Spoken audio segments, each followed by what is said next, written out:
Horror Real, your home for everything horror.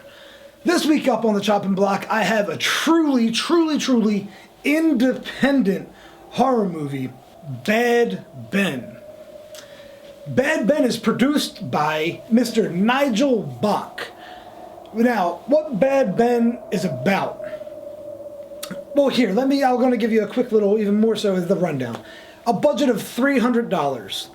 The entire movie is a shot on an iPhone. I believe so. It may not be shot on an iPhone, but the entire time he's carrying his phone around the entire time, talking into that and all that. So it may be some camera trickery. Maybe he's got an actual camera that he's using. But, so what this guy does, this guy goes to a police auction and ends up buying a house in this property.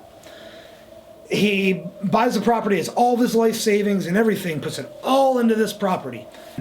The movie is starting off with him going to the house for the very first time, checking everything out on the inside, fixing this place up, because his intention is to get it fixed up and sell it, make some money, and then, hell, have some money from buying and flipping a house. So, the guy's name is Tom Ridley. Tom goes to the house and he starts noticing things are it's just kind of strange. Like, the house is really nice and it's all furnished. People left stuff there, and just like really expensive things too, like a huge TV, a riding mower, all these things that cost a lot of money. He's really confused. He's like, man, this looks like these people up and just left the house. He tries to go to sleep that night. He starts hearing noises. He starts seeing doors open and close and that kind of stuff. He doesn't necessarily notice that yet, but he just sees that, like, there's definitely some noises, there's some really bad smells, the house is colder on the inside. He doesn't quite know what's going on. He realizes, like, the doors are being left open, including the front door, so at this point he thinks that there's somebody in the house screwing with him, like the kids around the neighborhood or some kind of crazy person just literally breaking into the house. He's noticing furniture being moved. He thinks people are coming in. So what he does, he calls the company that actually had security cameras in there from the couple that was living there. He gets all the cameras back up. As, you know, now he has got total access there's cameras everywhere. So he's freaking out. I believe the furniture's all over the place. He calls the company like, hey, listen, okay, so it just happened, this is what happened, blah, blah, blah, blah, blah. I need to know who's in my house. I need to see the video footage and all this and all that. We can get the footage, we'll find it. As soon as we find it, we're going to email it to you and we'll give you a call so you're good to go and you know what's happening. Hey, he gets the phone call and the guy tries to tell him, he's like, listen, man, everything's happening on its own. Like, what do you mean it's happening on its own? He's like, the furniture is just moving by itself. Then he doesn't believe him or any of that. He checks out the video and sees that indeed everything, the furniture is moving in the house all by itself, stacking up, and it makes absolutely no sense to him. He's not really a believer in that kind of stuff.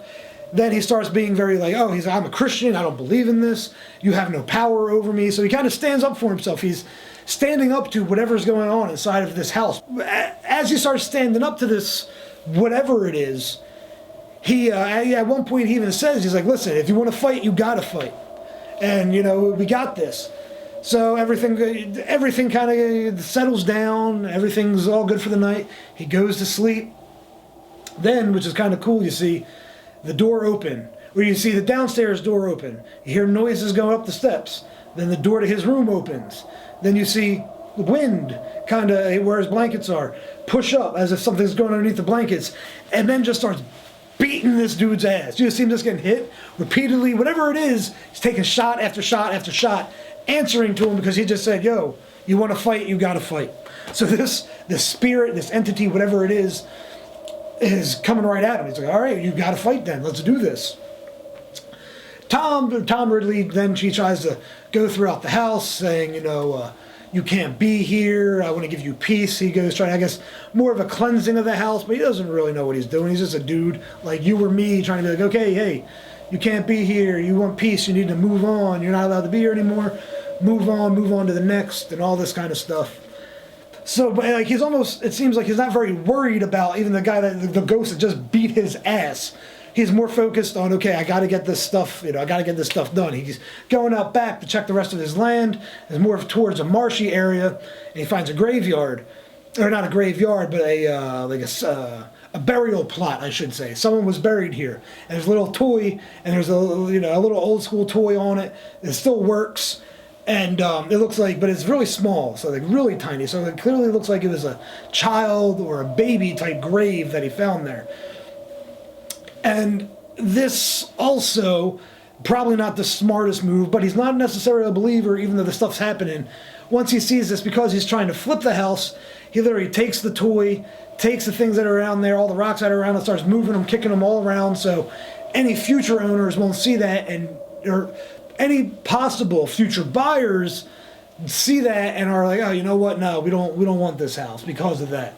So he gets rid of it. Again, probably not the smartest move when you're dealing with the supernatural, desecrating a grave and all that jazz. So the guy starts doing research on the house. He finds out that the previous owners of the house were also killed inside the house, and they had a son whose name was Ben. And they find that he also found the grave and kind of put two and two together of, well, hopefully this grave didn't belong to whoever their kid was, this Ben person, because that would just be, it's a shame either way.